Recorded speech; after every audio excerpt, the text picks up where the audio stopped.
I want you to succeed at things that you never thought were possible, and I want you to fail at things that you never thought were possible.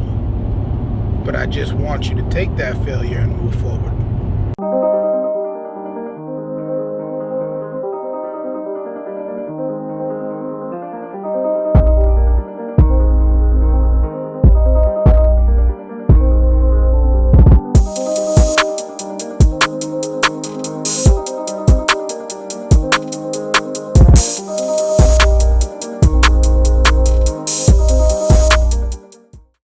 Good evening, everybody. Welcome to the Imperfect podcast. I am your host, El Ray.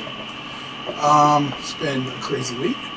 As a matter of fact, yesterday my laptop died. All my memory in it died. I didn't know that. I had to get a new laptop and then figure out everything all over again. So let's make sure that we actually have audio today. Most of you guys don't know where I'm from is Brookline, Massachusetts, which their public school system is supposed to be top 25 in the United States. I don't know where it is right now, but when I was there, it was in the top 15. Every time I tell people that story, what comes along with it is that I was pulled over by the police 50 times before I turned 21, and it's not a joke, and I didn't even drink until I was 25. We're going to talk a little bit more about the education system and actually bringing on one of the teachers that was at the school when I was there to talk a little bit about education challenges, kind of what he goes through. We can even talk a little bit of coronavirus as well. I will bring him in now. That is my main man, Dr. Adrian Mims. How you doing tonight, sir? Hey, man, I'm doing well. Thanks for having me. Okay, how's everything? I'll say from the beginning, because I've talked to a lot of teachers lately, and I always ask them, something about me stays with them, and I'm always like, I was bad as shit when I was in high school. So I'm like, what was it that stuck out more than anything? And it always has something to do with the way I answered them, or like they knew I was smart, but it just wasn't kind of applied the right way. So what's your memory of me? And then I'll go. I just remember you being this young, trash-talking, athletic kid. You were always respectful. I liked you. We used to play basketball all the time, and you were a great guy. But you were true to yourself. And you still are true to yourself in the sense that what you're feeling and what you're thinking, you're going to express it. And you're not going to sugarcoat it. So I think it's quite interesting that you have your podcast show and you're doing what you're doing, speaking truth to power. Surely. I used to say all the time, because, life wasn't very, very crazy for me when I was in high school. A lot of people don't really know this, but like when I was 13, my sister died of brain cancer. And then when I was a sophomore, my father, who I was really just starting to meet again and talk to as a man, was supposed to meet me one day at school and then just died. So my sophomore year, I got 0 credits, like none. And I used to meet with John Anstey a lot, who's a big part of where I am now. And I used to say, listen, I want to be in Mr. Mims' class. I want to be in his class. But if I'm being honest with myself, and I'm very good at math when I'm good at it, but if it's like with math, if you miss a day or two, you feel like you've lost. And whereas I was kind of mismanaging my way through high school, that I knew even if I was in your class, as respectful as I wanted to be of you, that I wouldn't have known that shit anyway. Well, see, here's the thing. What a lot of people don't understand about me is, I connect with kids like you. I grew up with kids like you. I have a doctorate, but, I'm the first generation, one of the members of the first generation in my family to go to college and graduate. And so, I grew up down south, and, I grew up in a racially hostile and violent environment. I was born in 1971, but the high school that I attended didn't integrate until 1969. It's James F. Burns High School in Spartanburg County, South Carolina. So if you think about it, you think about Brown versus the Board of Education ruling, 1954. You think about the Civil Rights Act of 1964. 5 years later, they finally integrate. Somehow they didn't get the memo, or they didn't want to read it. But I just have to give you that backdrop just so that you can understand that even though I was born 2 years after it integrated, racism has a residual effect and impact. So by the time I made it to the high school, it was still just as racist and as crazy, and there were always fights. I mean, it was a battlefield sometimes. I always ask people this question because it's one of the craziest things ever in my mind, and it's, do you know when Mississippi abolished slavery? Do I know when they abolished slavery? No. 2008.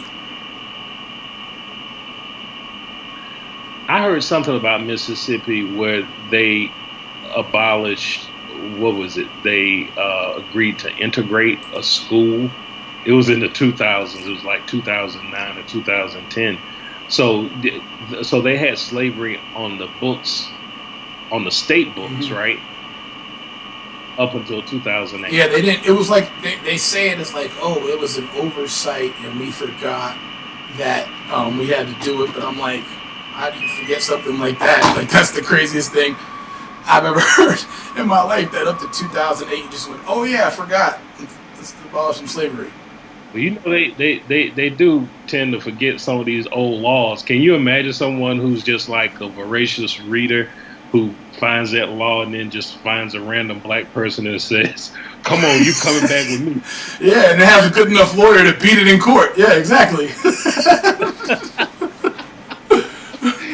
I don't doubt that somebody would do that for a second, because those guys on both the bad end and the good end are the guys that find those oversights, and you're like, oh damn, like, thanks man. But then, you know, there's the opposite of thanks man, the guy that's trying to enslave you. Can you imagine grabbing some big brother that just finished playing for the 49ers or somebody, lives in Mississippi, say, come on, I need you to work in my field. Exactly. And then you shoot him and he goes, what's going on here? The law. Yeah. Gotta watch out for those stand your ground laws, man. Someone can come up and smack you upside the head, and you know, you defend yourself, then they shoot you, and then all of a sudden they get off. That's why I shoot them. I have a gun license in Massachusetts and here. Oh man, you don't play around. No, I don't. I mean, this current social climate is a lot more serious than people kind of understand, because people just get angry for nothing. Like, it's like, I'm just walking down the street, you're angry at me the way I'm walking down the street. And I don't think, for the most part, that black people don't get angry like that. They don't, like, I always tell the joke to people, and I said, if I'm standing in a parking lot and a black dude walks up to me angry, I probably did some shit. But if a white dude walks up to me angry, it could be anything. It could be like, remember when you littered 17 streets ago and you're like, yo, whoa, what? Yeah. You know what was interesting? I grew up around guns. Everyone on my street had guns.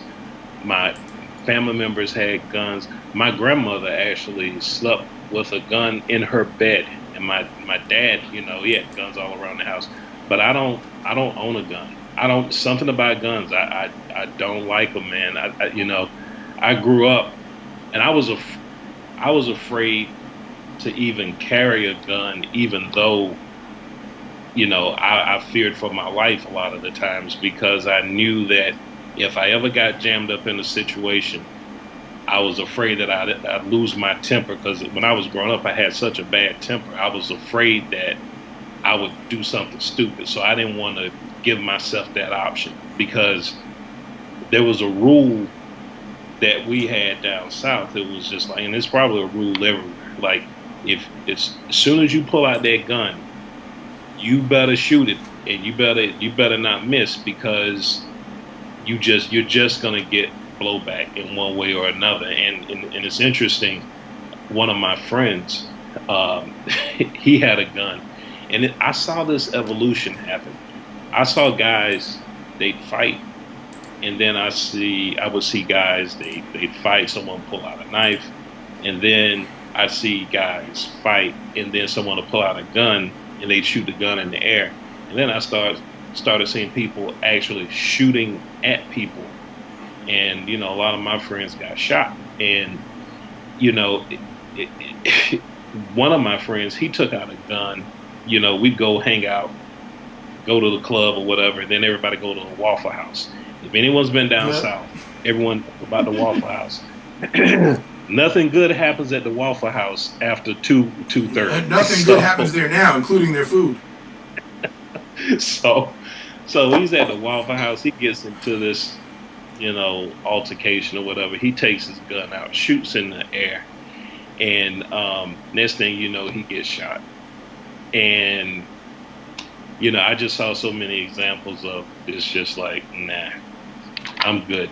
It's almost, to be honest with you, like, it's almost when I got my license, because obviously I never did carry a gun illegally. I went through the legal protocol for everything, and when I got it, because of the training for it that you go through beforehand, because in the South it's like, here's a gun and let's go shoot some bottles, but in Massachusetts it's a lot harder to get a gun. Like, you have to go through an entire safety class, understand how to use it.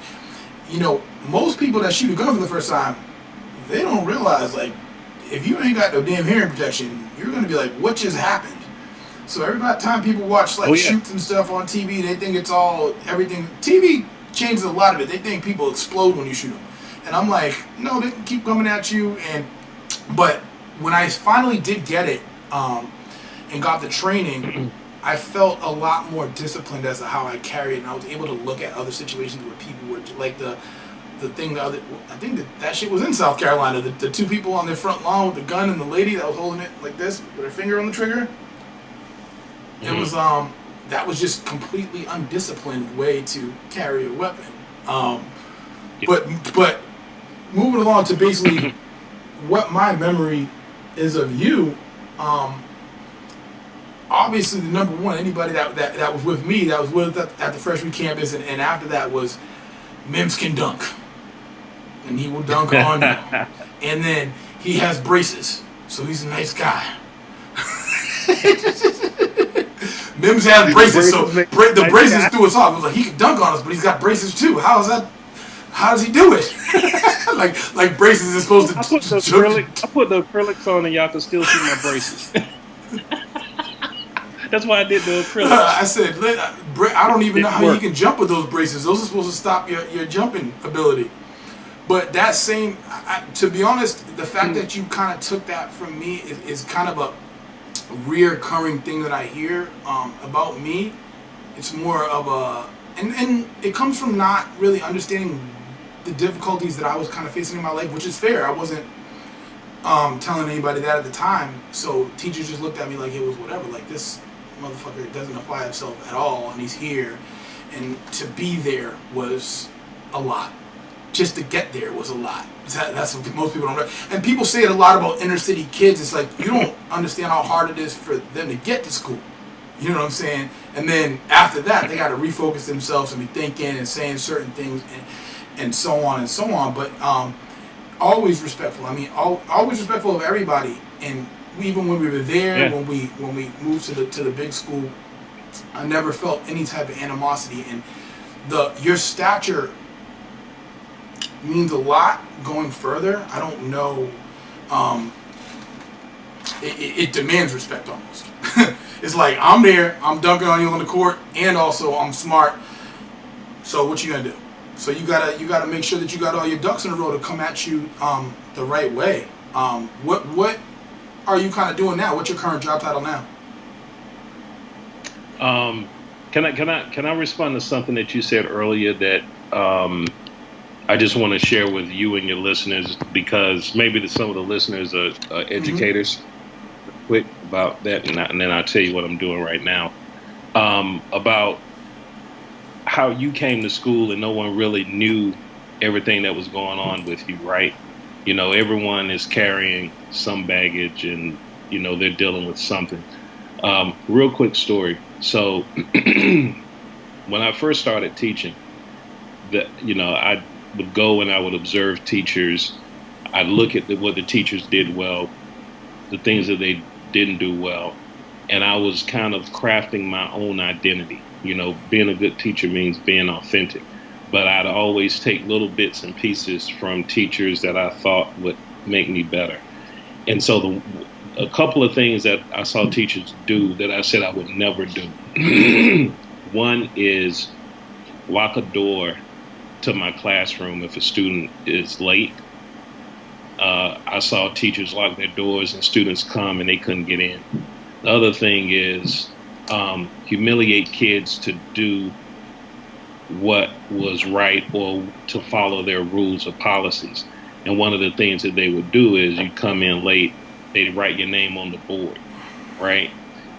Not knowing why you're coming late. So I said, I'm never going to do that stuff, right? So when my first year of teaching full time, there was a girl who came late in my class almost every single morning. I think it was an 8:30 class. And I pulled her aside and I said, excuse me, I said, why are you coming to my class late? She said, well, I don't really want to talk about it. And I just left it alone because there was something that told me, it was just like, okay, there's something going on. It was the beginning of the school year too. I said, maybe she'll tell me later. So about a month or so went by. She was still coming in late, pretty frequently.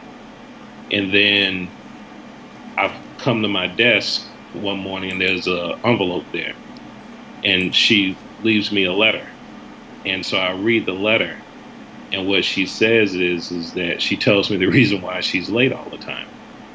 And she tells me the story about her mother who was like this track star.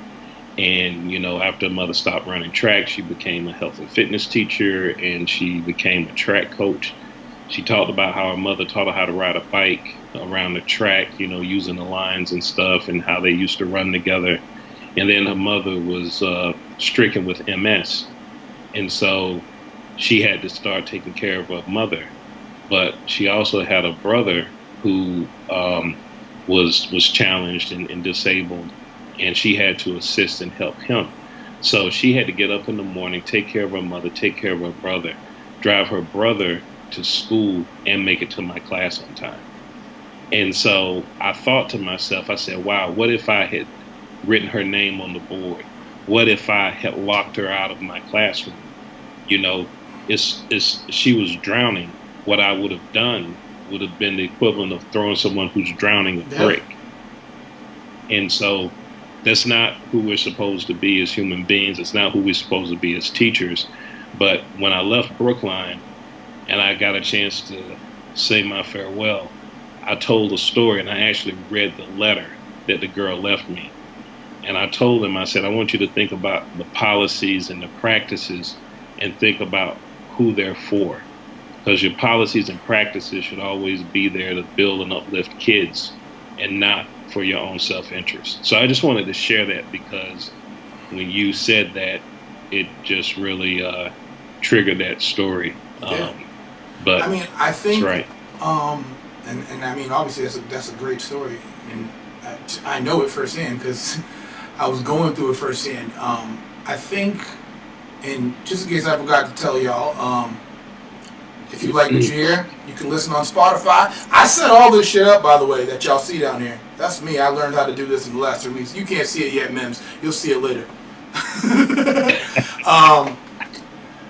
Yeah, listen on Spotify, listen on Apple Podcasts. Also, the video will be up on YouTube tomorrow at some point. I think that. Anyway, what were you saying? So what? Where are you at now? What are you doing now? Because I think, well, actually, let me stop you there. Because what I was going to say is Brookline, I think, thinks that everybody's already supposed to be at such a high level that they don't care if they peg you down. So that goes for the police, the fire department, the schools, whatever else is there. I knew when I was at Lincoln in 7th grade, there was somebody who already took the SATs. So you're in competition with that. So even some of my minority friends that went through METCO now that have their kids at Brookline, I specifically tell them, take your kids out before high school and put them back in Boston. Because if you put them back in Boston, and you can correct me if I'm wrong, there's more money for them because they're not in competition anymore with what is a Brookline kid. I knew somebody that was rich that was talking about, I'm trying to get all this financial aid, and I'm like, what the hell? Like, what you mean you're trying to get all this financial aid? Like, you already got everything you need. But if you take them out of Boston, they get that base education of Brookline, and then they go to Boston and they're a superstar. So now when you're a superstar, the money comes back in for you, and it also is a confidence booster.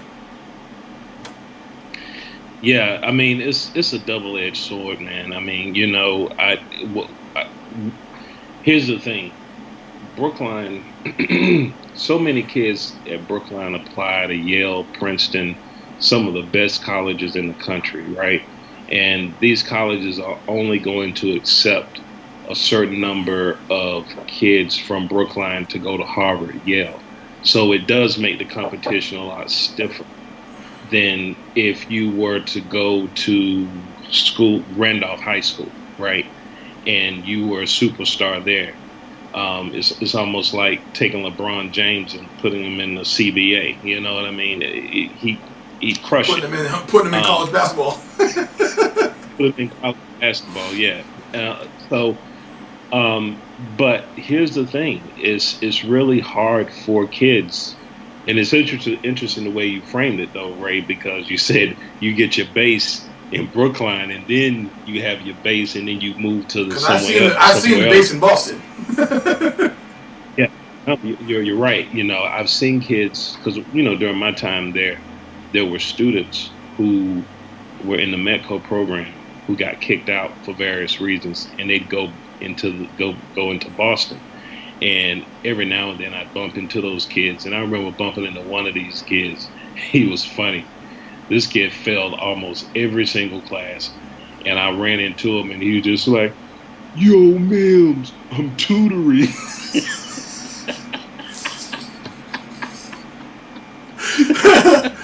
Oh shit! Send your kids to me. He's like, "Oh, I'm tutoring." I'm just like, "Oh my God, you're tutoring? Okay." So it's interesting. I mean, the unfortunate thing is that your zip code does determine your access and opportunity. There's I have mixed feelings about the METCO program, which some of your viewers might not know what that is, but it's a busing program that they have here in Massachusetts, where they bus kids in Boston to wealthier suburbs. That program helps a lot of kids, but for some kids, it is not a good fit. It's definitely not for everyone. You have kids round trip who travel 3 hours. Can you imagine traveling 3 hours round trip, getting up at 5:30 in the morning or 5 o'clock in the morning just to get a good education? And then what happens, when you go to some of these towns, they're so wealthy, the average, the median income in some of these towns is like around $2 million. And so when they see you, if your, parents or your father, your mother, they're not like somebody, high profile or whatever, they know you're in the METCO program. So they know you're visiting. Sometimes you're treated like an outsider, but not only that, you're tracked into lower level classes. So when you get tracked into these lower level classes, in some cases, you might still be better off than some students who go to school in Boston. But on the other hand, you might not be. And so the thing is that I've seen kids who go to these suburban schools, and it devastates them in so many ways. I mean, socially, because they feel like outcasts and they're dealing with so much stuff going on, and then, traveling round trip, and then they come out thinking that they really learned something and they got an inferior education. But I tell you what was interesting, though, when Trump got elected, the kids who, I work with in my program, some of them live in Boston and go to school in Boston. Some of them live in Boston and they go in the METCO program. The kids in the METCO program, they talked about how they went to school the next day. Kids wearing MAGA hats, kids, making racist comments, and kids in Boston weren't really dealing with that. So now you have the academic piece that you're trying to deal with in those suburban schools, and now you're trying to deal with this hostile environment. Yeah, it's just added to the stress of what you're already facing in your life, basically. Yeah. It's funny because I think a video came out, it was like 3 or 4 years ago, with a bunch of Brookline kids on a video saying nigga, nigga, nigga. And somebody was like, Brookline's racist. And I said, let me explain something to you. I was like, if Brookline kids are saying that, you don't want to see an actual Charlestown, a Walpole. Because if the Brookline kids are saying that, then this is going to be... Because when I was younger, like, we used to hang at people's houses, like, younger white girls, and their parents was cool as hell with it. Like, it wasn't, like, crazy. So it wasn't over the top as to seeing some of the stories I've heard in this other towns. And as far as the METCO thing as well, it's funny because I used to get into arguments with METCO kids because they would say, "Oh, I'm from Dorchester," which is supposed to be a poor area. In some ways it is, but some ways it isn't. So I live in Brooklyn. I grew up in Brooklyn, but I grew up fucking poor. And it's Brookline, so I can't be poor, right? But no, I'm arguing with a kid that's got both his parents and got a car, and I got a family full of drug addiction, and I'm trying to make it to school with no goddamn money. You know what I'm saying? And they're telling me like, "Oh, I'm from over here, and I'll fight you." And I'm like, I'm poor for real. Like, I got nothing to lose. I don't think you understand what's going on. And it's funny you said that about the gun thing, because I used to fight all the time. Probably up to 14, until I saw that, and it was like, I'm not trying to get shot because of somebody's ego and because of somebody's pride. If you want to fight, we can fight. I have no problem losing. I have no problem winning. But when you feel some type of way forever is kind of the issue that comes about with me even now, where it's like I just kind of avoid confrontation with my mind and see it coming to fruition, and see when you hit somebody's insecurity by accident and they want to get all upset, and it's just like, I don't have the time for this. I got family, I got stuff like that. And speaking of which, you have kids now? Oh yeah, man. I have a son. He's going into his junior year at Bridgewater State, and I have a daughter who's going into the high school. She's a freshman. Oh, okay. Brookline High School. Yeah. Nice. So what is your current job title now? What are you doing now? Yeah, so I'm doing a lot of different things, man, and this is the happiest I've ever been professionally with the work that I do. I left Brookline in 2013, created this math program that's called the Calculus Project. It's an extension of my dissertation, and the program that I created was very successful at helping Black, Latino, and economically disadvantaged students excel in mathematics. And so I had an opportunity that I couldn't turn down. A philanthropist who was also running a nonprofit in New York called Replications approached me through a mutual friend and came and visited the program and spent the whole day speaking with the students, teachers, and the parents. And at the end of the day, he said, "Hey, I want to fund you. I want to help you expand this, across the country." And so, we had to work out the details and everything. And so the numbers were right. So I left. And so I partnered with him doing this work for 2 years, and it wasn't a good fit.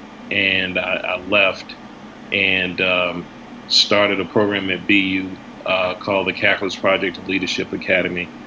I was still expanding the program in various school districts. I was working in Orlando, Florida, probably not too far from you, Orange County Public Schools. And I replicated the program there. So I replicated it in all of their middle and high schools. And so I would fly back and forth between Orlando and Boston for 3 years. And so what I did, I partnered with, helped me with this, because I was a one-man show doing this. So it was insane. And I got a team behind me. And so I also ended up starting it as a nonprofit too. So this is my 5th year with the Calculus Project and Leadership Academy, and I, serve about 150 students. All of them are Black and Latino. All of them are from Boston or the Boston metro area. I bring them onto the campus of Boston University as early as 8th grade, teach them advanced mathematics, and get them prepared to take calculus so that they can do whatever they want to do in life, and also be leaders too. We focus on leadership, we focus on entrepreneurship, we focus on financial literacy. We teach them everything. We teach them about the books, we teach them about life, we also teach them about their history too, and really give them everything they need to really go out and be change agents. That's amazing. I mean, when I started this, I thought, like, everybody I'm sure that starts a podcast, their dream is like, oh, I'm going to get like a superstar on here. And one of the biggest things for me is that I have a very, very good network. Basically on my social media, it's not necessarily like a superstar, but everybody is doing some great things. I had a Facebook post a couple weeks back that said 80% of my friends grew up with food stamps, and 80% of my friends now own their own homes, my minority friends. So to be able to show my minority friends in a light of success, with diplomas, with doctorates, and still being able to think the way you're thinking, it holds so much value that I don't think you understand. Black males make up 2% of the teachers in the United States. So when you go from that, I'm like, that's like such a small amount compared to how many black kids there is. I mean, did you have any black teachers when you were growing up? Man, I can count them on one hand. I didn't have very many. But I'll tell you, there are two who were very transformative for me. One is Miss Sears. She was my 6th grade teacher, and Mr. Dogan, he was my 6th grade teacher. And Mr. Dogan taught me math, and he was an interesting cat. That dude would drink coffee the whole class. I always saw him. He was drinking coffee and running off worksheets. That's all he did, run off math worksheets. He probably had about 20 piles of math worksheets. And so he saw that I was pretty good at it, and he just kept giving me the worksheets. He was just like, here, finish this. So he would let me work ahead of the class. And so that built my confidence. And, I didn't necessarily love math. I mean, here's what's interesting. I have kids right now in my program who hadn't even graduated from high school, who I paid for them because they were killers in math. Like, these kids, like, if I could create like a special ops team, they'd be SEAL Team 6 in mathematics.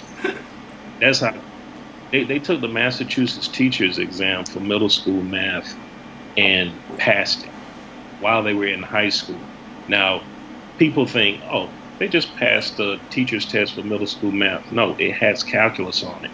But also only 60% of first-time adult test takers passed it in 2018. So I got these kids who are Black and Latino in high school who crushed it. And so I didn't set out to create and cultivate kids to do that.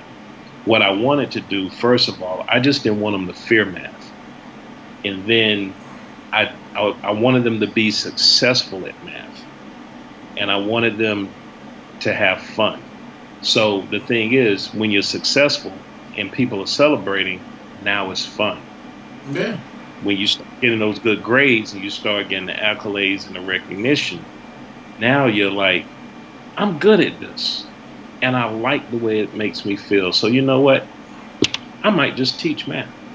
So I got kids now.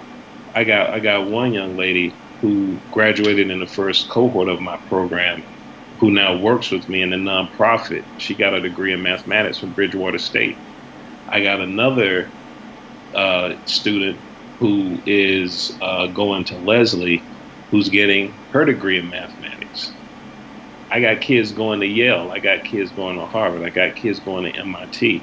I'm not saying that to brag, because they got in because of the other courses that they did well in. But here's the thing, the one course that keeps students from excelling and doing well is mathematics. You always have kids, they can write well, they can do social studies, they can, do humanities well. But if if you struggle with math, you're going to struggle with science. You're not getting into the most competitive schools in the country unless you're well-rounded in all of those courses. And they're sure as hell not giving you any money. So I'm building kids up where they're usually their weakest and what usually disqualifies them. And what a lot of people don't realize is that some of the most competitive schools, if you don't have calculus on your transcript, they're not going to accept you. Yeah. You're not going to make it past the admissions door. So yeah, I mean, I've seen a lot of minorities as of late say stuff like, oh, I don't want to post this on social media, or I don't want to brag. And a big part of my podcast is so that you can brag, because we need, part of your uplifting in mathematics is the same thing as the uplifting of us being able to show these kids that you can do it. I didn't know I could do math until I was in college, and I was at Dean, and I was with a tutor, and I was like, I'm just not getting this, but that was the same thing, it was me missing something. And then when he saw how I calculated it, he was like, what are you doing? He was like, if you paid attention, you could be at Harvard, not understanding whether my life is. So yeah, and even now, as I become an adult, I have people that call me and they go, well, how does this work? Because you're one of the smartest guys I know. And I'm like, you have a master's degree from like Northeastern. Like, what is it? What is this called? I don't even understand. So for me, it takes a while for me to kind of get, and now I'm starting to really come in to a confidence level that I didn't have there. And it comes back to exactly like what you're saying. You damn well deserve to say that you had a part in that. And kids should be coming back and thanking you for that, because whereas some people don't see that in them, and I'll segue that from that to when I was in high school, I had a lot of struggles with middle-aged white women teachers. And I didn't even take this into account until I saw somebody speaking and saying that that's 85% of the teaching population. So now you're going to throw this lady in a room with me after you were basically trying to keep those two people apart for 300 years, we can even say up to now, and she's supposed to be able to understand anything about what I'm going through, what my life is like on a daily basis. And it just comes down to being so black and white, where it's like, do the work. It's like when you go to your doctor and he's like, lose some weight, and you're like, no shit, thanks. Yeah. And I'm like, if I could focus, then I would. If my life wasn't in shambles, who knows what would happen? And I just try to piece together in certain aspects of my life now to be able to explain to the younger kids kind of what I went through then. I always tell kids when I talk to them, I'm telling you what I'm telling you now, not so you can be me, but you can be better than me, because you can circumnavigate stuff that I ran into way earlier. So if you take it into account, you're going to be great, way faster. Just don't forget about me if I'm still broke. Which I guess that'll lead me to my next question, and we'll kind of get into your story. And my question would be, do you think that Brookline in general, and not just the school system, have you lived in Brookline? No. All right. Well, do you think Brookline has a racism problem? Do I think it has? Man, America has a racism problem, and every town within America has a racism problem. It's just manifested in different ways. I grew up in the South. I mean, I could see racism a mile away, because they be driving they were driving a pickup truck with a big Confederate flag in the back. And the crazy thing is, they'd say, hey, how you doing, Bo? How you doing? They like us, some of them. And it was the weirdest thing. They never looked at that Confederate flag. Some of them did. they would look at that Confederate flag and they just had pride, and it was all about heritage because their great great grandfather died and lost. And I mean, it's the stupidest thing I ever saw, but you know, that was their thing, and they never really thought about it as what the South was really fighting for. They were fighting for the right to own people, to brutalize people, to enslave people. They just saw it as a heritage symbol. So it was just a weird thing, man. They'd speak to you. Sometimes they'd eat lunch with you, and we didn't beef with them because they were carrying that flag necessarily. But when they come incorrect and they'd say something that they're not supposed to say, you know, something racist or whatever, okay, now it's on. Now you're going to have to deal with it. What I found moving, I've had an interesting life because I spent half of my life growing up in the South and the other half of my life up here in Boston. And it's just, you have covert versus overt racism. Surely. That's not, it's still there, you know. It's just, it's like Malcolm X said, they traded in those sheets for police uniforms. They traded in that pickup truck for, I don't know, what do they drive up there? Goddamn IROC Z. I remember those it is so. It wasn't until social media came about where you were able to point at your computer and go, "Oh, that's the reason I didn't get that job." Now I see why, because you think like that. This is a funny story in Brooklyn. A good, very, very good friend of mine. I've known him since I was 3 years old. I was in Florida and he was driving Uber and he called me, and he had just parked in front of where we grew up, which is, you know, the projects on the end by BU, and he goes, it was like negative 4 degrees, and he goes, yeah, the cops just drove by me, they're gonna come fuck with me, and I was like, man, they ain't gonna mess with you. I was like, leave it on speakerphone. But I already know, like, I had dealt with it so much that I'm like, maybe he's right. So they drove around and they parked right next to him, and the cop was like, hey, how you doing today? And he was like, I'm doing fine. I heard the whole thing on speakerphone. It's not even like telephone. I heard it verbatim. And he goes, the cop goes, where are you going? He goes, I live here. He goes, well, I don't live here. Like, my mom lives here. I'm going to visit my mom. The cop goes, oh, where is she? What's her address? And my friend goes, I don't feel comfortable telling you that. So then the cop says, okay, well, there's a 5-minute idle law in Brookline, which I know damn sure that Eddie's ice cream truck was out there for more than 5 minutes every day. So he goes, okay, well, I got 5 minutes then. And the cop goes, no, you got 3 minutes now, and leaves. And my friend was so angry that I could hear it in his voice. It almost brought him to tears. I know him that well that I was like, I can feel the hurt in your voice. And my friend, you know him, his name's Mustafa.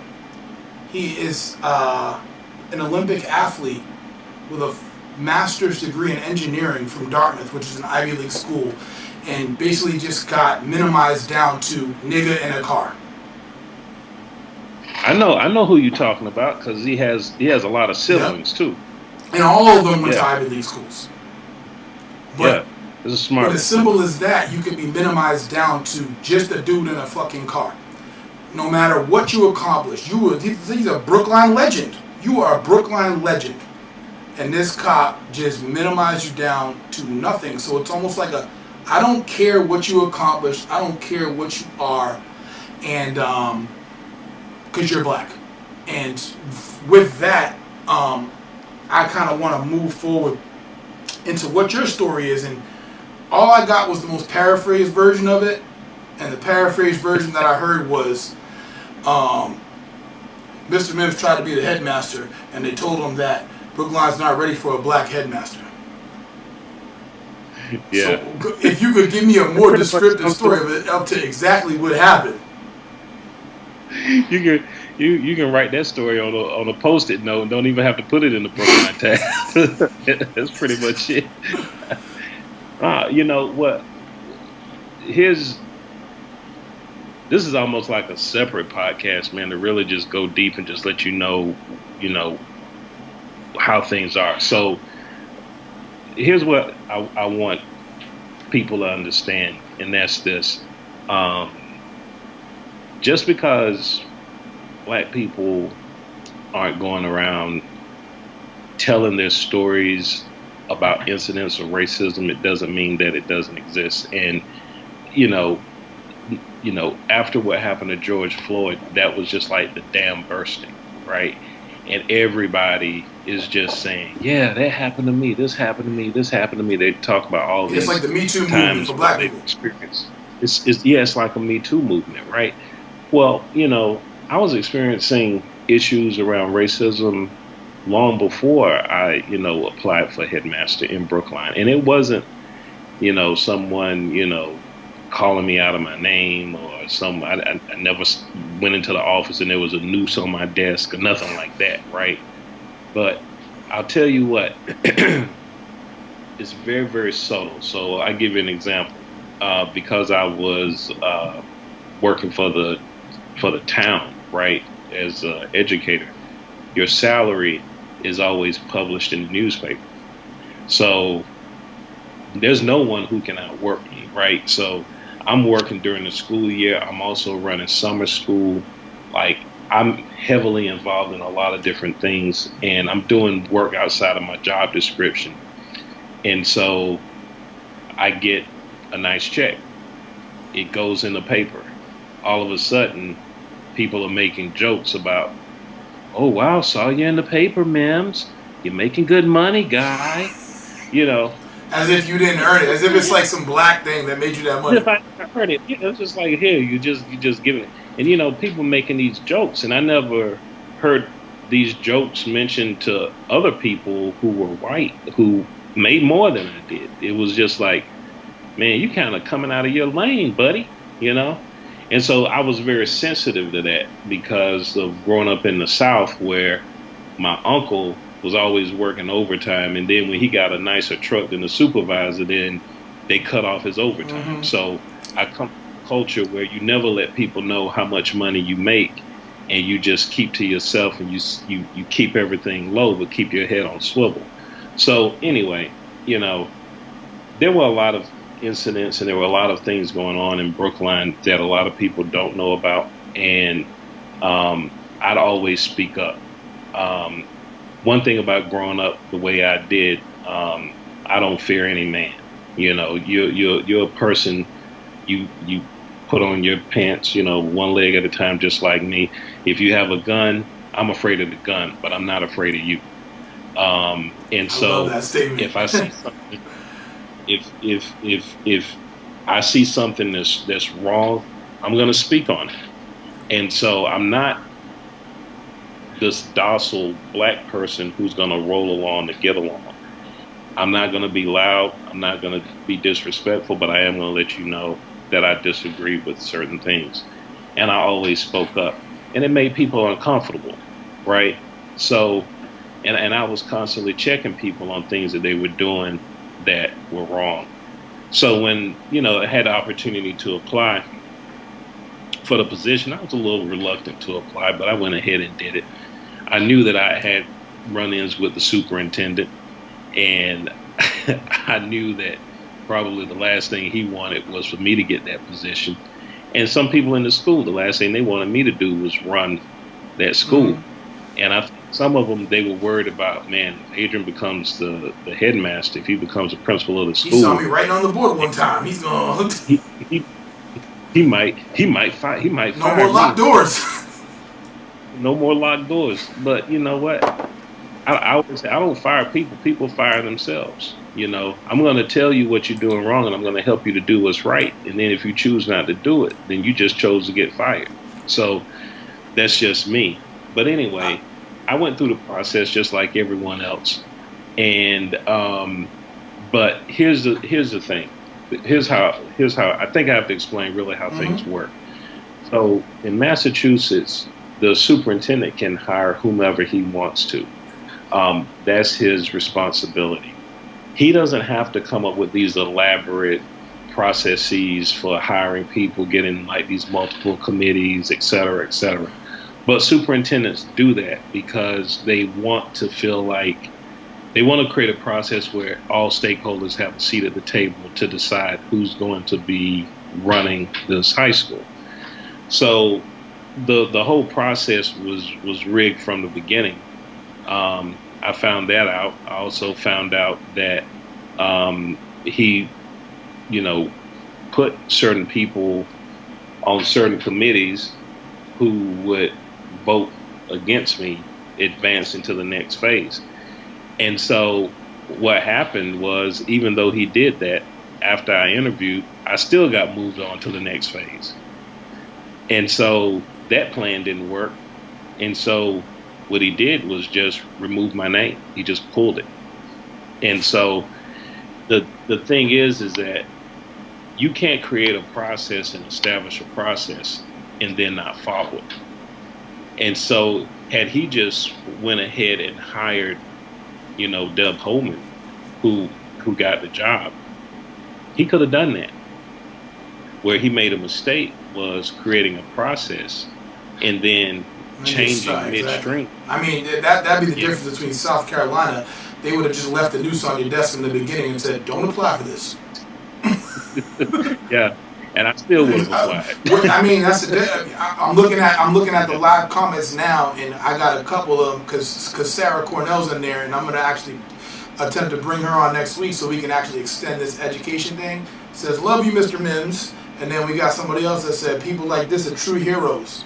Respect and love it." So I guess continue with that story and kind of how we got to the point that we got to. Yeah. So what happened? I had someone on the committee came to my office in the morning and told me that based on the conversations that she heard from people on the committee, Brookline isn't ready for a black principal, a black headmaster. That was the title, headmaster. And I said, okay. And then I had other people on the committee come and talk to me and said, it wasn't a fair process. It was rigged. I said, okay. All right. So long story short, I mean, I could write a book on this about how it came to this point. I got a lot of information. I got a lot of evidence. I got a lot of testimonials, and went to one of my attorneys that I had from a previous lawsuit that I won. See, man, I've been discriminated against so many times, and see what people don't know. You got that lawyer ready to go. No, man, let me tell you, you laugh. I know police officers. I know lawyers. If you're black, you better know some lawyers. You better know some police officers. I even know some firemen too. Even if oh shit, you got listen. I know too. I know the firemen and the police officer that both got racist shit going on in Brookline that had to sue everybody. Man, you better know. Hey, you better know some people. So, so this attorney who won another case that I was involved in of discrimination, I went to her, and she wasn't really practicing anymore. She had become like a partner in a firm, and she was kind of moving in a different direction. She turned me on, introduced me to this other attorney who I love to death, man, Nancy Shalevsky. She's this tiny white woman who probably weighs 90 pounds and is like tougher than Mike Tyson. I mean, she's a killer. And so I'm telling her this, and she ends up taking my case. And long story short, Brookline ends up settling the case because, as long as I got truth on my side, I'm not worried. Can I match them dollar for dollar? Hell no, because I went broke fighting that, But I got my money back. I got what I wanted out of it ultimately. And things happen for a reason. Had I stayed there now and I was still there, I think I'd be miserable. I wouldn't be as excited about the work that I'm doing right now. But here's one thing I want to clear up that people have a misunderstanding about. People think I sued and I won because I didn't get the job. That's not what happened. I sued because, and I won because I was supposed to be a finalist. And he changed the process and stripped that opportunity from me. That, in addition to some other things that were going on that I had documented, helped create that narrative. People think that if you're mistreated and you're black, that you can just say that it's racism. No, people don't understand that when you file a discrimination lawsuit, those are the toughest lawsuits to win. Oh, yeah. Because you have to establish a pattern. You have to establish a pattern of racism. Yeah, you have to be able to prove definitively that it was race driven. Right. And that it was a pattern too. I mean, you know, that's tough. And I was able to do that. And hey, you know, what was crazy about it is, you know, my son graduated from Brookline High School. My daughter's going to Brookline High School. There's some good people at that high school. But just like in any organization, you have some bad actors and some people who don't act in a very responsible way. Yeah, Sarah's in the live. She said she's there now. So she said, send your daughter her way. She'll take care of her. And even with her, when we go forward, I'll ask her just kind of about that disconnect from teachers. But Sarah, I mean, we went to school together. She thinks differently than a lot of the other people in terms of the struggles that people might be going through and so on. I mean, to be honest, at the time, we had a lot of black teachers that were at the school. I mean, you had Cawthorn, you had Corey, you had Thomas, you had Mr. Credo, you had Mr. Cody, who's one of the best teachers I've ever met. And Mr. who? Mr. Cody. Oh, Mr. Cody. Oh, yeah. Uh-huh. Yeah. And then you had John Cooper in METCO. And actually, I've been looking to get in touch with him because Big John. I haven't seen him anywhere. I haven't seen him on social media, nothing. Somebody need to give me his number because I want to just call him and actually explain to him a story about when he talked to me. Because I tell people the same way that John Cooper told me when I was in high school. And as I told you, like, I was going through stuff, so I really wasn't ready. But John Cooper sat me down one time because John asked him to. And one of the biggest things that you kind of miss from METCO to me, like me being poor, and some METCO students being poor and some of them not, but being bussed in, is they had almost like a safety net for them where they had to maintain a grade point average, and they had tutors there, and they had aspects there, and I didn't have none of that shit. So when I'm like, yo, I'm poor too, like, help me.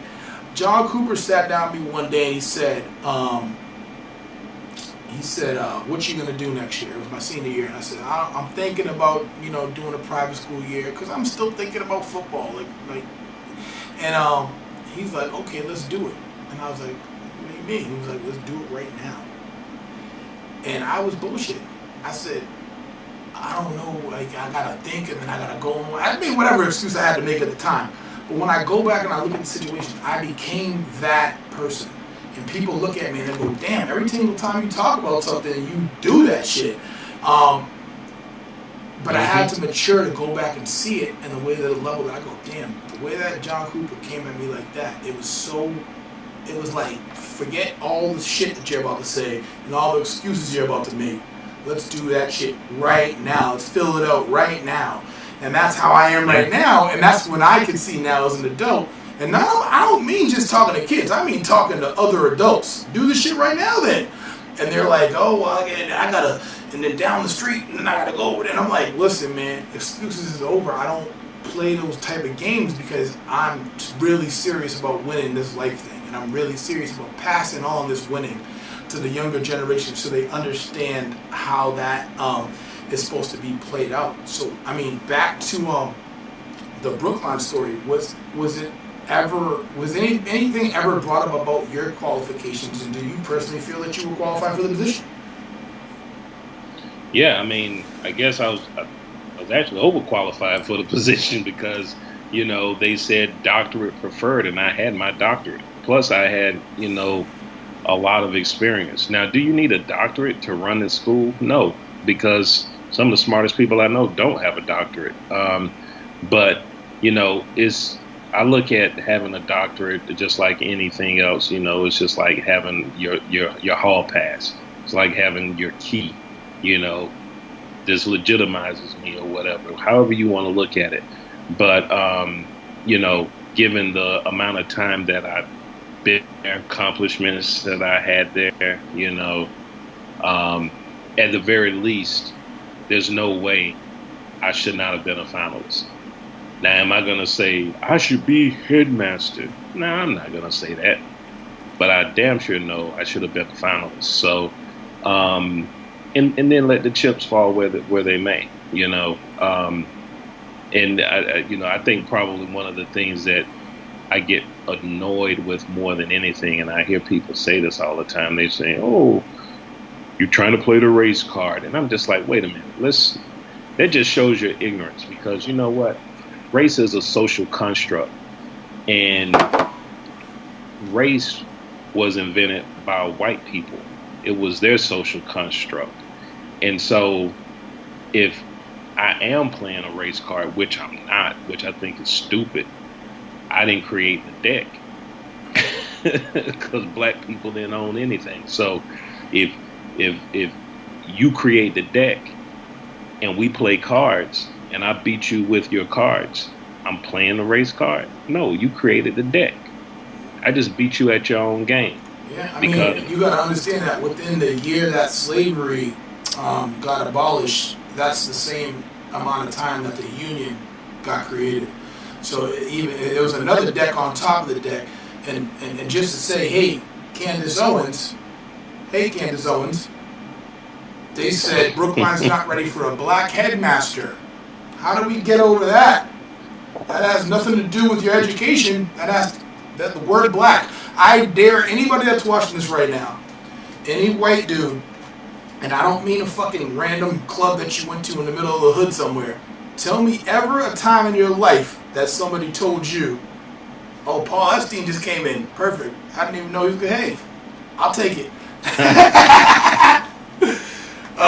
I said, I dare you a time in your life that somebody told you, "Hey, I don't think so-and-so is ready for a white so-and-so. I don't give a fuck what it is. Tell me the story. I want to know the story." And I got Dr. Bob on my Facebook, so I'll bring him on this shit next week and ask him. Hey, Bob's my guy, man. I tell you what, it's interesting. You have to have, you got to have mentors. If I had to give anyone really young, some advice, seek people out who are doing good things and try to have them mentor you, because Bob Weintraub, man, I wouldn't be doing what I'm doing right now had it not been for Bob. Because what a lot of people don't know is that when I was implementing the Calculus project in Brookline, I got pushback. And that's what makes it so odd, because in Brookline, everywhere you turn, you're seeing people at the time, they were driving around with the Barack Obama stickers on their cars, right? So you think, oh, wow, this is good. They understand. This is a liberal town.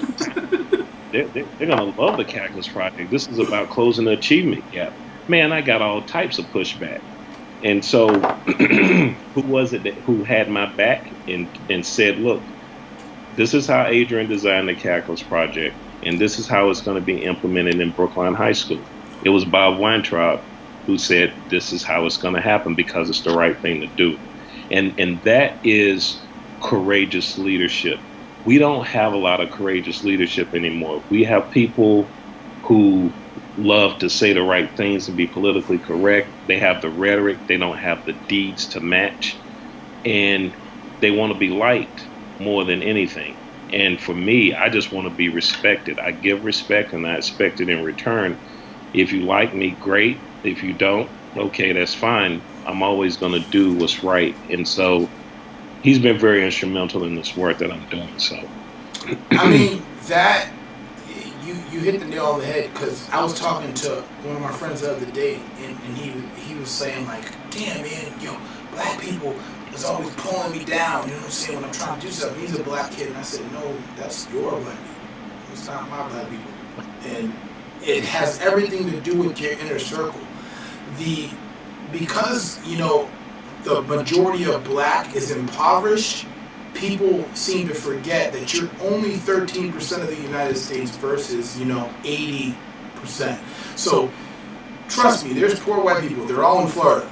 Come down, I'll show them to you. And when you see that, the mindset is a lot different, and that's why I love to bring people that are in my circle in to let them know. I got friends doing commercial real estate. I got friends in Boston.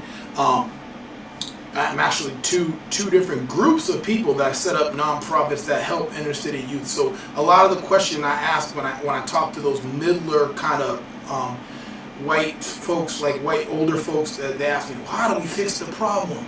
I tell them it's simple. We are trying to fix the problem, but we don't own fucking TV. Black people don't own BET, Candace Owens. Viacom does. So we don't fucking put on TV what we want you to see. They put what you want you to see. You think people are still protesting now. You don't see it on the news right now. They're protesting every day. They protest the violence in Chicago. They protest all the shit. But because it's not being shown, you think it doesn't exist. And that's where the issue kind of comes about. And that actually leads me to my next question, which is, do you believe that there is symbolic empowerment and symbolic oppression in terms of like Jesus or the movie Black Panther? There's a lot in between those two. What do they do? Exactly. Wakanda forever. Wakanda forever. No, I mean, symbols are very important. We know that. I mean, you look at what's happening now around the country. You look at statues being taken down. But here's the thing. That's only a small piece, a small part of what needs to happen. People like to do what's convenient. They don't like to do what's tough. They don't like to do what's effective. Martin Luther King wrote about it in the letter that he wrote from a Birmingham jail. If you read his letter, he talked about tension. You're going to have tension. When things have been the status quo, when it's the status quo and it's been this way for so long, to uproot that and change it, you're going to have tension. And, reminds me of this song that everybody wants to go to heaven, but nobody wants to die, right? Everybody wants people to live in harmony and peace, but you can't recognize what has been dividing us and separating us for so long. And you have to be willing to tear down those barriers. So, yeah, I grew up in South Carolina, so the Confederate flag was a big thing. And so it took 9 parishioners in Charleston having a worship service in Emmanuel Baptist Church. They had to die in order for that flag to come down. And then the governor at the time was Nikki Haley. She takes down the flag, and all of a sudden, she's a presidential candidate. She's, everybody thinks she's courageous. If she was courageous, she would have taken it down before they were killed. She had many opportunities to take it down, and she didn't. And so what she was doing was just being convenient, trying to do what's popular.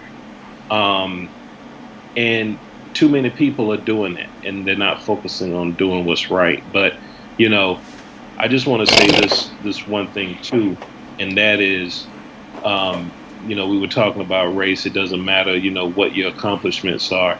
You're still susceptible. I mean, Barack Obama was the most powerful man in the world, and he was the president of the United States. And look at how he was treated. He was told he wasn't born here, even though he was born in Hawaii. Now, there's racism behind that, because we've always been other. Basically what the birthers were saying, show me your papers. And that's what they used to do for black people. Show me your papers, show me your freedom papers. So people who don't know their history, they don't understand the symbolism in that, going back to what you're saying. So black people have to call that out. White people have to call that out. We have to call out all forms of hate and discrimination. And if we don't, and we allow it to happen, then we're part of the problem. I actually own a badge. I bought it on eBay before eBay got rid of all their racist stuff that says Runaway Slave Patrol. That's how the police started, for people that don't know. I have it. I think that when I buy a mansion eventually, then I'm going to make it my door knocker, so people understand what we're talking about as soon as you walk in the goddamn door. I think when it comes down to teachers, and you in particular being a black male teacher, I think that over the time that we go and we encounter black male teachers, it's usually not somebody that, and I kind of touched on it earlier, that's of your stature, where it's usually somebody that's older, kind of out of shape, not, I've had gay male black teachers, not no any offense to gay. I just did a podcast with a gay porn star last week, so there's no animosity towards that at all. I'm dead serious.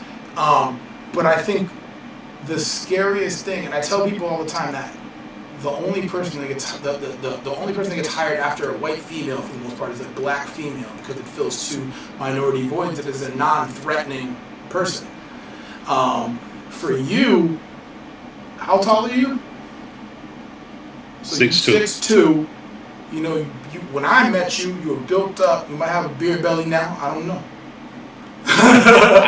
You was dunking on us in class, and then you was dunking on us on the court, and then you was dunking on us with knowledge in the class, in the corridors, and all that. And I think that it's like Paul Mooney said. I got a scary movie for you, Steven. Nigga with a book.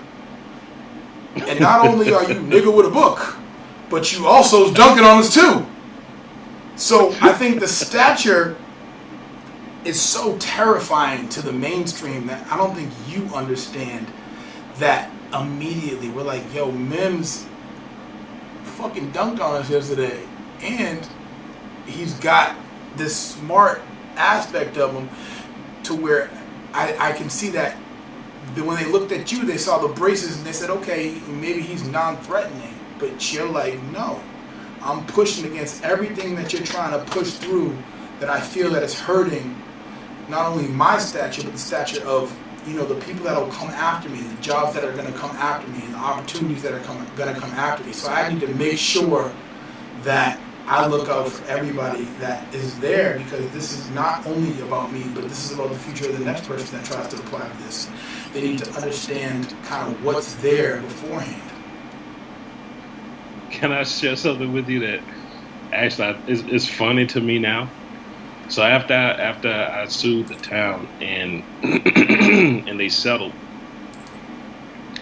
from that point on, man, with their whole interview process, every time there was a job opening and people applied, they made sure that they had black finalists. They said, we have to document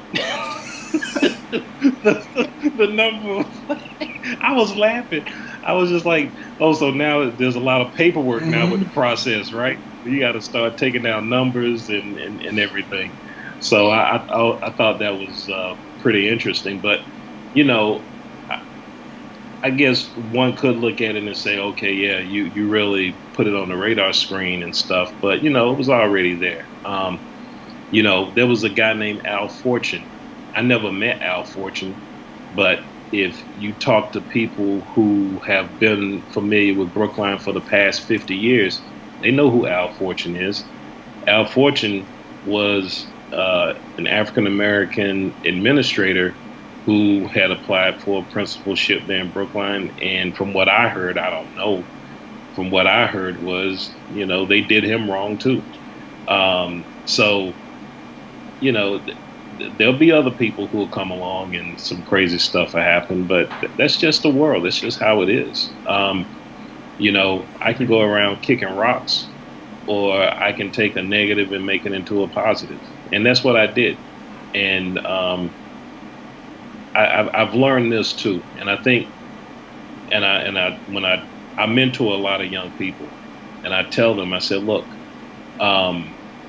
sometimes, because I'm a spiritual person too, sometimes, God will bring things into your life that are good, that can help you, but then he can bring things into your life that might not be so good, that might be bad, but it's there to help you move out of from where you need to be, right?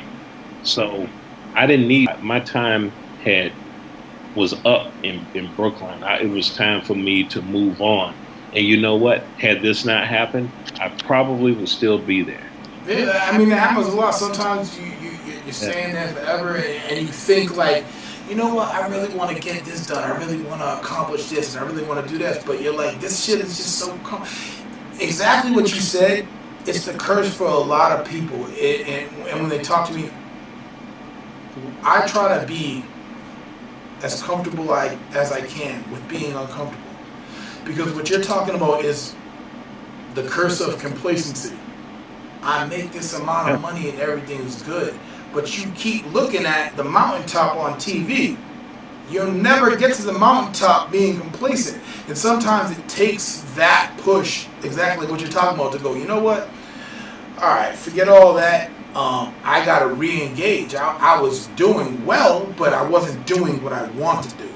And that push right there, you know, it was like, listen, man, now, you know what I'm saying? Who knows where you be? You might be a damn full-blown alcoholic now. You be making good money, but you be a full-blown alcoholic. But now you out, you're happy, you know, you're doing everything you need to do. There's no animosity there. It's just like, man, this is what I'm doing, and I enjoy every aspect kind of what I'm doing now. You got any, in this current Karen climate, I want to know if you have any crazy parent stories, and from a long time ago, because I don't want you to be on TMZ tomorrow. You don't have to mention no names, but like just the parent coming in and going, listen, my kid's supposed to be fucking this, or any of the crazy shit that you can think of. Man, I tell you what, I don't even know where to start, man. I have some of the craziest parent stories. No, I'm serious, man. Okay, so I'm gonna tell you one. This was crazy. This was the one thing crazy. So this was after my lawsuit, right? And I'm already ticked off, you know, like it doesn't take much to like get under my skin. And I'm pretty reserved for the most part. And every now and then you'll catch me on the wrong day and do the wrong thing, and it triggers some trauma in me, really, you know, and trauma in the sense where, you know, it brings me back to certain things that I just can't deal with. So I'm in my office meeting with a family, and one of my colleagues is in my office as well, and we're talking. Meanwhile, there's a meeting going on down the hall with a guidance counselor and one of my students. I was the dean of this student, and this was a student who, you know, it had some health issues, it had surgery, but you know, he was doing fine. He was transitioning back and everything. So his mom and his dad were there for the reentry meeting. It wasn't even a reentry meeting. It was a meeting about getting him caught up. And this kid was catching up. He was fine. So the meeting that I was in at the time, it wasn't a scheduled meeting. It was like an emergency meeting, something that came up. So the guidance counselor, very competent. He was handling his business and stuff. But these parents were like over the top, entitled Brookline parents, right?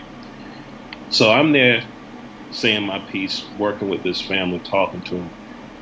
Man, this guy and his wife followed him. He comes up to my door, banging on my door like the police. That's how hard he was banging. And I was just like, yo, I snapped. I said, what the hell? And I got up and I opened the door and I said, what the hell is wrong with you banging on my door? Like, that's exactly what I said to this parent. And he said, you're supposed to be in a meeting with me and my wife and my son. And I said, yeah, and? Well, why aren't you there? I said, because I'm here.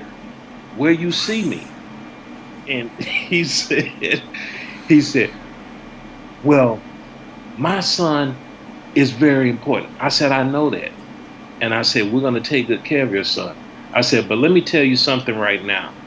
I said, first of all, I said, don't you ever come knocking on my door like you're the police like that again. I said, just because you pay property taxes and some of your property taxes may cover my salary, that doesn't mean that you can treat me any way that you want to treat me. And so he said, oh, why are you gonna come at me that way? Why has it got to be like that? I said, because that is how it is. You're entitled and you think that you can talk to me and treat me any way that you want to. And I'm here telling you, you can't. And you also better get stepping. Yeah. And he was just like, what the? I said, yeah. And his wife was just like, come on, dear, let's go. But see, you know, everybody's multifaceted. That's not who I am. I can be that guy. I can be your worst nightmare, or I can be your best friend. And every now and then, you know, sometimes people, they can come at you in a way and they can like bring that person out. And you know, going back to you, Ray, you know, there were things that going on with you that would bring out a certain side of you, and that probably, and it wasn't necessarily who you were. You were just reacting to your environment and your situation. So that's why I understood and I could relate to you, whether you knew I could or not, right? And so that's why the work I do mentoring young men and young women too, is to kind of help them navigate things, because the world is a lot more complicated now than it's ever been. Like, the world was never this complicated when I was growing up, right? And I think you have to be a lot more sophisticated. You have to be a lot more cautious. And a lot of that is due to social media too. What you're putting out there, you know, you can easily get back, and it can come back to haunt you. And, you know, there's some decisions out there that, you know, there's just some lessons you don't want to learn the hard way. And so, that's real. Yeah, unquestionably. I mean, it's you're at a point where everybody is, in America for the most part, because I do travel a lot and I do some work in other countries. It's like an instant gratification. Everybody needs instant gratification, and a like on social media does not necessarily translate into success in life. And whatever success is in life is also differs from person to person. I'll send it to you after we're done. I created a PowerPoint for actually talking to young men. I call it the diving board theory, and it's based on different people's idea of what being successful is. And I would then ask kids, you know, what do you feel? Do you want to be successful? And they'll say, of course, everybody's, yeah, I want to be successful. And then your idea is, okay, well, what is the idea of successful? And I have a picture. And I talked about it a couple podcasts ago of the man who invented Super Soaker and Jay-Z. And Jay-Z is a rapper, and the man who invented Super Soaker is a rocket scientist. Black man, both black men. And at the time, they were both worth $500 million. But the idea behind the theory is that you live in a house by yourself. Not by yourself, but everybody that's with you. That's the only thing you know. The only time you've ever been is in this individual house. The fence is so high that you can't see over it. You have a pool in the backyard that has 3 diving boards. So you go out to the pool, and it's the best pool you've ever been at in your life. You have diving board number 1. You get on it, you dive in. It's the best diving board you've ever been on in your life. You're like, yeah, this is the shit, man. As you dive a couple more times, you're like, you know what? I want to know what diving board number 2 is like. So you ask people that's there. They're like, hey, man, yeah, diving board number 2 is a little bit harder. You got to train. You got to get up there and make sure that you get on diving board number 2 and you go. So you're like, all right, I'm gonna do that. I'm gonna train for diving board number 2. I'm gonna get on there, and so you do the training. You get on there. You dive board number 2. You know, it's the best dive you ever had in your life, at the best pool in the best house you've ever had in your life. There's nothing better than that. In the immortal words of Trump, there's nothing better. You don't understand. So when you get on 2, you've never seen anything like diving door number 2. Let me tell you. You start asking people, what's up with that other diving board? Diving board number 3 is over the fence. It's that high. And they're like, I don't know. All I need is diving board number 2. I'm good right here. And you're like, all right, so I got to figure this out on my own. So you train 3 times as hard as you did for diving board number 2. When you get to diving board number 3, you climb up on it and get ready to dive, and you can see over the fence. And you see how much more there is than what you know. What you know is these 3 diving boards in this house. And now you realize why there was nobody to ask about diving board number 3, because once people saw under the fence, they never ever came back. Because there's so much more than that. And kind of the biggest part of what I explain to kids is when people said to me, oh, they're looting, they're destroying their own neighborhoods. I said, because they don't fucking know anywhere else. And you don't get that. They can't see over those buildings. And I'm trying to lift you over those buildings so then you can make a decision. If you want to be there still, fine, no problem. But I'm going to show you first and then let you make your decision.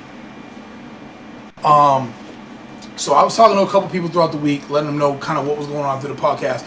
And a couple, super tough people said, I wouldn't have taken the settlement. I would have made a point. What do you think about that? They said what? They said, I wouldn't have taken the settlement. I would have made a point and been fighting them forever. What does that mean, though? I don't even know what that means. What's the point? I don't know, because for the situation for me, it was like different. So for you, it's like, okay, I'll take it. I understood immediately, but for everybody else, it's like, I want to expose every aspect. Like, I guess you're supposed to still be standing out there with picket signs. Man, that's stupid. Look, let me tell you, the people who say stuff like that, they've never experienced it. They've never gone through it.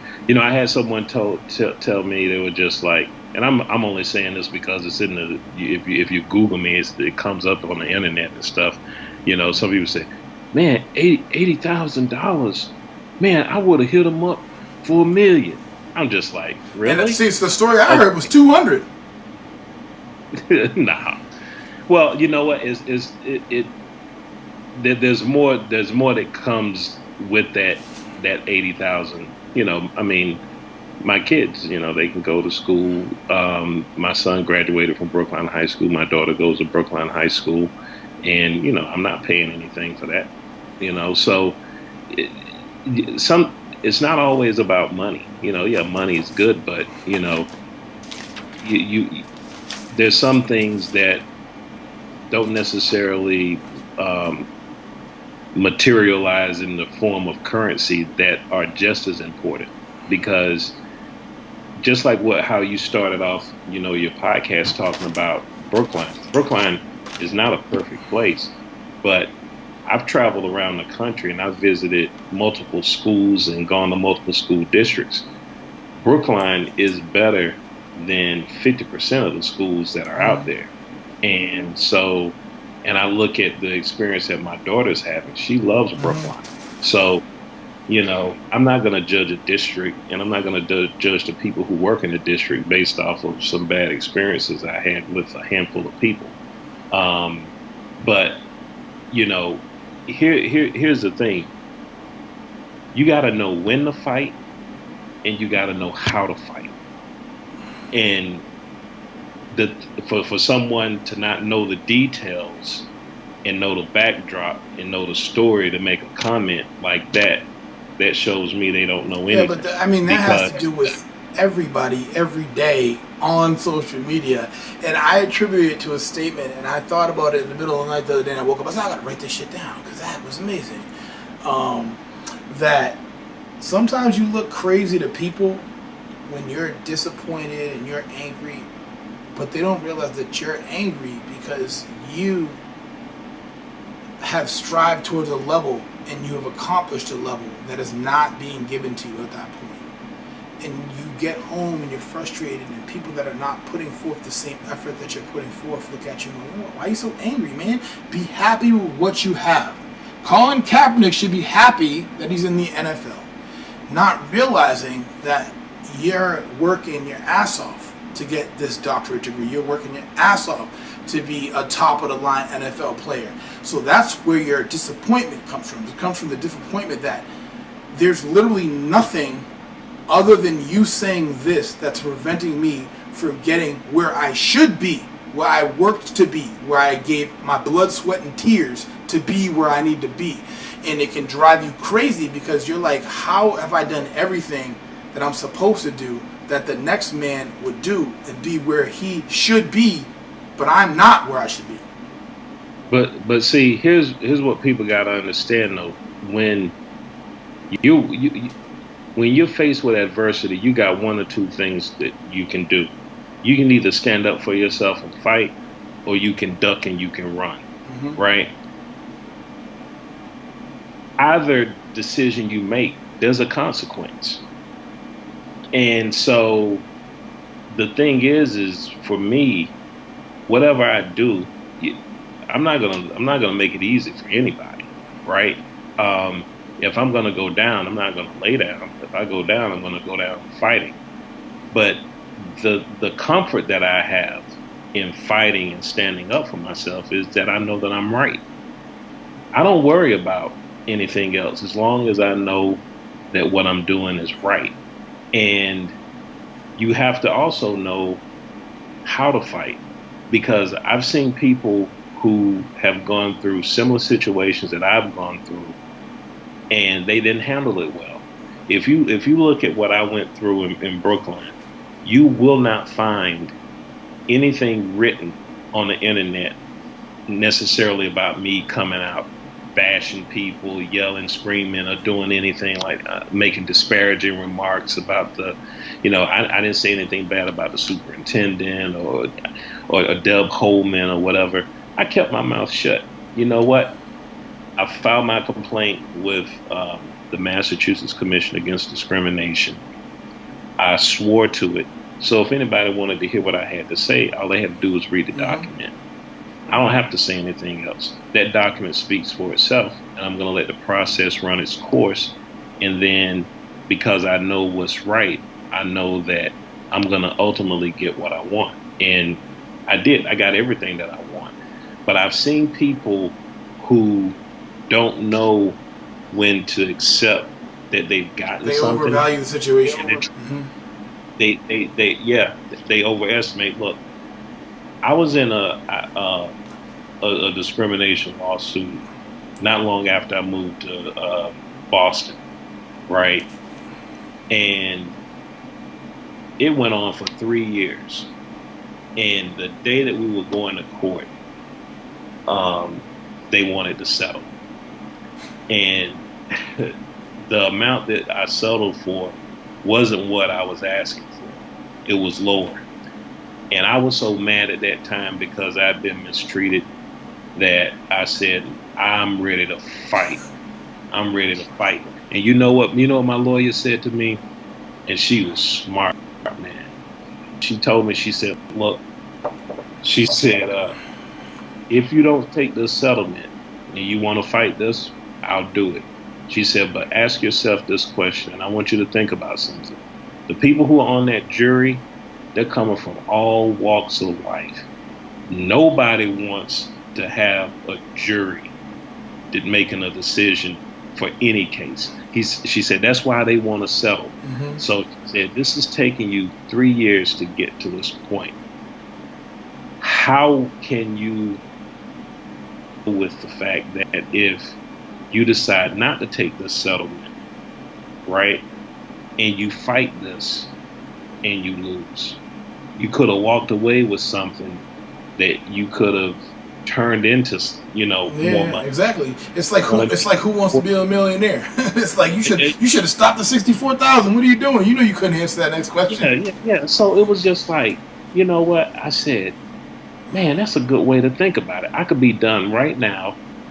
It's not. I'm getting what I'm getting is good. It's not what I asked for. It's less than what I asked for, but I can live with it because I'm good. I moved on. And so I said, all right, we'll settle. So what I did and this is crazy, man. This is how things work out. So I get myself.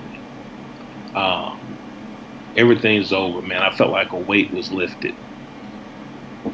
You ever heard you heard of Krispy Kreme, right? You down south. They still have it here. Yeah, it started in North Carolina. It started out as a privately held company. Not long after that, my settlement, Krispy Kreme went public, and I took the money and bought as many Krispy Kreme stock as I could, stock in Krispy Kreme.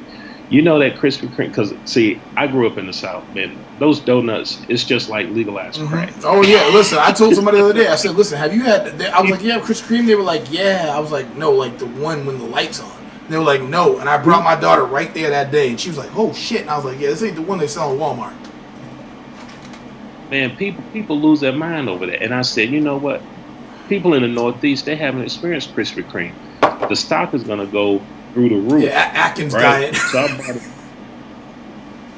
Hey, Atkins messed it up. There are a few things that messed it up, right? So, you know, they had an IPO. You know, to get an IPO and stuff, to get in like that, man, you gotta have like a lot of money. I didn't have that much money. But what I did when it went to the open market, and I was right there at my computer. I learned how to trade and everything. And I got an E-Trade account. I bought as many of those Krispy Kreme stocks as I could get. You know that stock split, I think it split twice. And I made I made more than the money that I was asking for in the lawsuit. Took that money and, you know, built a house, and, you know, the rest is history. Now, the reason why I tell that story and the point that I'm making is that what the lawyer said, it was some of the best advice I ever received. And it's, you know, wait a minute, you've been fighting for 3 years and you got a chance to move on. You know, you don't have to, you know, get a home run. Maybe you just need to get a double, right? And then let someone else bring you in for the run. So, you know, it all worked out in the end. I think, you know, now people, they get caught up in their feelings and their emotions, and I try not to do that. Don't make decisions based off of your emotions. See, if I decided to fight that case, that first one, that would have been a decision based off of emotion. And you have to separate emotion from a lot of the decisions that you make. And too many people get caught up in it. It's funny what you just said. I have an app, and I've been developing it for 2 years. And somebody asked me the question. They said, "What if somebody just came up tomorrow and offered you, you know, $200,000 for it?" And I was like, "I would take it." And they were like, "What if they turned it into 50 million?" I was like, "I'm not worried about that, because I have so many ideas, and the 200,000 could be the catalyst for me to act on every single one of those ideas." And it's basically exactly what you said to me in different words, because, you know, as your anger and your time drove what could have been, you know, a decision that was a detriment to you, you were able to kind of get over that emotion and turn it into what you wanted anyway.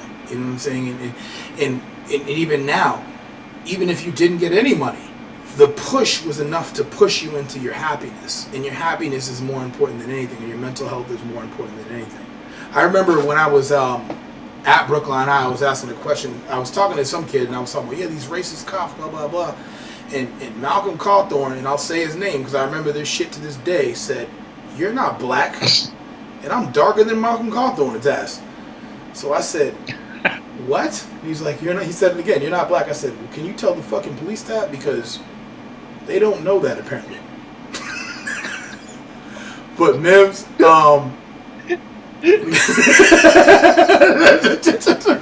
please tell them. You know what I'm saying? You know what? It was funny when you started out. You said you got pulled over. You got pulled over 50 times. Before I was 21. Yeah. Before you were 21, I was like, "Damn, you're light skinned and got pulled over 50 times." Imagine I would have got pulled over 100. So somebody said to me just like this. They go, "Well, you look Spanish." I said, "What does that mean?" they just, by the stereotype, they just think I stole a car instead of killing somebody. Like, it don't matter what the hell they think I am. I got pulled over. There was a time a cop pulled me over and said, "Where you going?" I said, "Home." And he's like, "Where's that?" And I pointed out the window right there. And he was like, "Get out of here." And I was like, "Why did you pull me over?" Why did you pull me over? But Mims, man, you not only were you a great teacher, but you obviously still are, because I learned a lot tonight, and I'm definitely glad that I had you on my podcast. And I'm glad I reached out to you, because, man, I didn't know you were doing all that, and I'm going to have Alex on next week, and I definitely want to tie y'all together, because you guys are both doing nonprofit aspects. He's doing a lot of STEAM stuff, and a lot of my other groups, Limitless Athletics, is doing a STEAM program at, they do it at the Apple Store and bring kids there, and they do a lot of STEM stuff. So we can get your people there, you guys can go vice versa. I know Alex does a summer program at MIT, so you guys can definitely, you know, the idea obviously is the unified aspect of us building a circle that has every aspect of everything. I don't care if it's education, athletics, or whatever, but we all definitely gotta count on each other and make sure that this uplifting continues. The same way that you uplift kids, we want to make sure that we do it for one another. Absolutely, man. And it's so good. I'm glad you reached out to me. I haven't seen you in a long time. I see that you're doing well. You're not surprised at all. Keep speaking truth to power and keep doing what you're doing, man. Thank you for everything, man. My for some reason, my happiness looks like I'm a millionaire to everybody on Facebook. I'm just happy, and I control my time, and that's exactly what he's telling you. He's happy, and it looks like even he has a doctorate. I don't have that, but I'm still happy. Well, you know what though? I mean, when people, you are wealthy. I'm wealthy, but you don't necessarily have to measure wealth based off of what you have in your bank account, right? You can be wealthy because you're in good health and you have good circle. You have a good group of people around you, you know. And you were talking about there earlier about, you know, surrounding yourself and getting in the right group. And you know, someone said this to me one time, and I said, wow, that's pretty profound. And it was, you know, your network defines your net worth. So, you know, if you're hanging around, you know, constantly, you know, they're going to bring down your net worth, right? Mm-hmm. So you surround yourself with high net worth individuals, and that's not necessarily people who have, you know, a bunch of zeros after, you know, their bank account, but it can be net worth in the work that they do to uplift and help others and having a positive message. So you are wealthy, brother. Can I borrow 50,000? No, I'm just shit. Thank you for everything, Mims. I'll send you the update on everything. But man, this was even more than I thought it would be. You definitely delivered above and beyond. Thank you for everything. Thanks. Have a great night. Be well.